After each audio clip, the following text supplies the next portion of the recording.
Hello everyone. So we'll be discussing chapter-wise solutions of previous year papers, IPMAT, CLAT and DUJAT. In this particular video, we'll be discussing about questions from IPMAT and we'll be discussing questions from these three chapters: percentages, profit loss discount and simple interest and compound interest. First of all, why we are dividing the questions chapter-wise? The best method to prepare is to learn the basics and practice the basics of the chapter and then return to the previous papers and see what type of questions were asked from those chapters and what was the difficulty level, if you are able to solve them or not. That's why we are dividing the questions chapter wise, so that you can practice efficiently and check your preparation. So if I talk about IPMAT 2020, IPM Rohtak asked three questions from these three chapters. IPM Rohtak asked three questions from these three chapters. If I talk about the sample paper, released by IPM Rohtak in 2020, they have asked four questions from these three chapters. If I go according to the previous pattern of these exams, I can expect that IPMAT Rohtak will ask 3 to 4 questions again from these three chapters in 2021. In 2021, we can expect that 3 to 4 questions will be asked from these three topics again. See, again, I'm telling you, we are not sure whether the number will be 3 to 4 questions or it can be more or it can be less as well. But if I go according to the previous pattern of the exam, you can expect 3 to 4 questions. So let's see what questions were asked and whether you are able to do them or not. Thank you. Hello everyone. This question is from IPMAT 2020, IPM Rohtak, and the question is from simple interest and compound interest.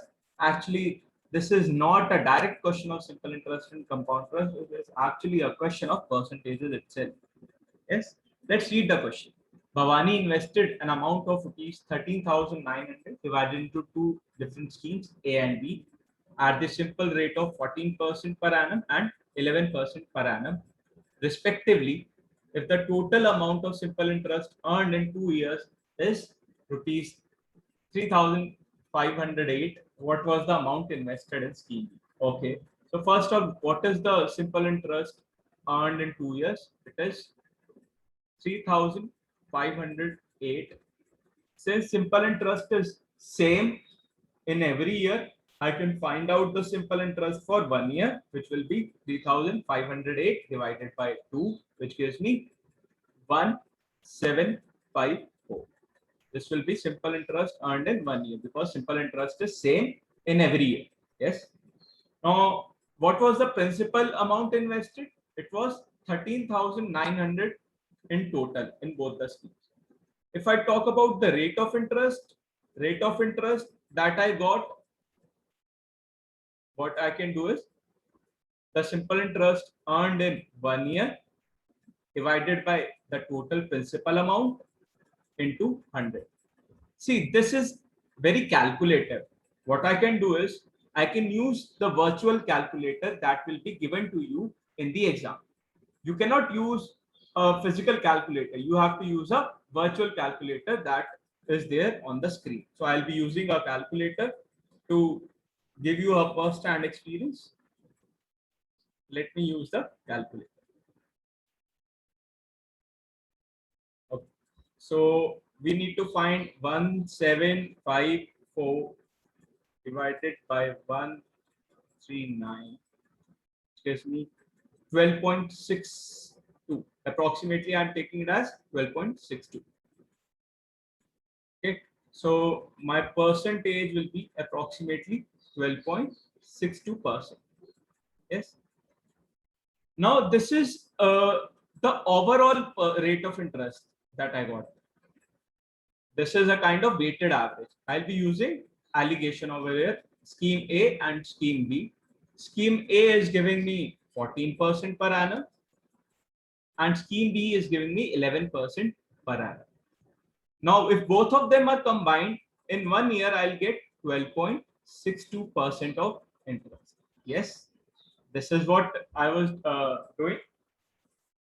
This is the overall interest that I got. That's why I'm using allegation. This is a kind of weighted average. Yes. Now again, I can use calculator. See, if you can avoid such calculations and be quick, it is good. So 14 minus 0.62,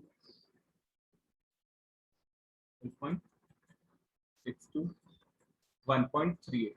It gives me 1.38, and what this will be? This will be 1.60. So what is this? This is the ratio in which the amounts were invested. What I've got this as the ratio in which amount in A and B was invested. This is for A and this is for B. Now the question is asking how much amount was invested in scheme B. So what we can do, 1.38 divided by 1.62 plus 1.38. This is the ratio. Yes, so this is 3 into total amount invested was 13,900. Again, I can use the calculator. It is 1.38 divided by 3 multiplied by 13,900. What's the answer? 6,394.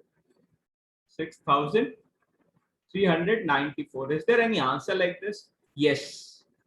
The approximate answer would be 6,400. Approximate answer would be 6,400. Is there any option? Yes, option A will be my answer. Option A will be my answer.